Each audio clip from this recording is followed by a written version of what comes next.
Hi guys, ngayon naman papakita ko sa inyo kung paano gamitin ang isang manok na may coryza.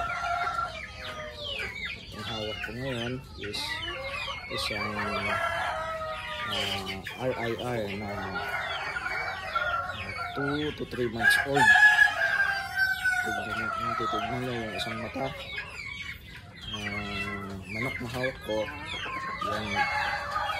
yan ang tinatawag na coryza, kung saan bumubula yung kanyang mata, hindi na parang nai-irritate, hindi na mabuksan.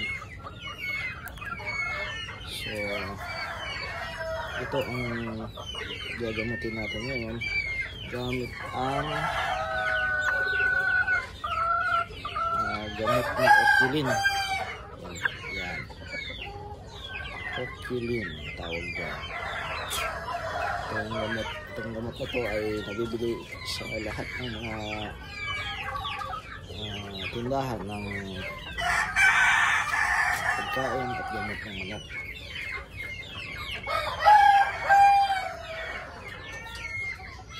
Para sa kaalaman ng lahat, ang coryza, ito ay isang uri ng cold virus kung saan is tinatarget nyo yung mata ng manok. Yan o, nakikita nyo, nagluluha-luha, nagbubula-bula hanggang sa mabulag ang manok. Yan yung naidudulot nitong coryza virus na ito. So simple lang ang paggagamot nito, kaya lang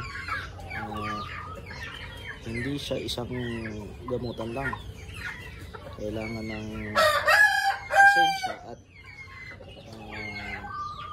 inaabot ng higit 1 linggo bago tuluyang magamot ang sakit na ito. Kaya dapat konting pasensya sa gagamot. Simple lang naman yung paggamit ng gamot na ito. Dinadrop lang siya sa mata para pinsan yung irritation na nararamdaman ng manok. At the same time, pinapatay niya yung virus. Kasi kung hindi natin gagamutin ito,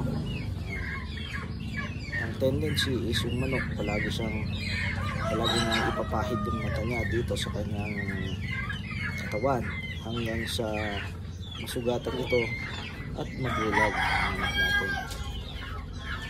Ganito po ang kailangan gawin kapag meron kayong manok na may coryza.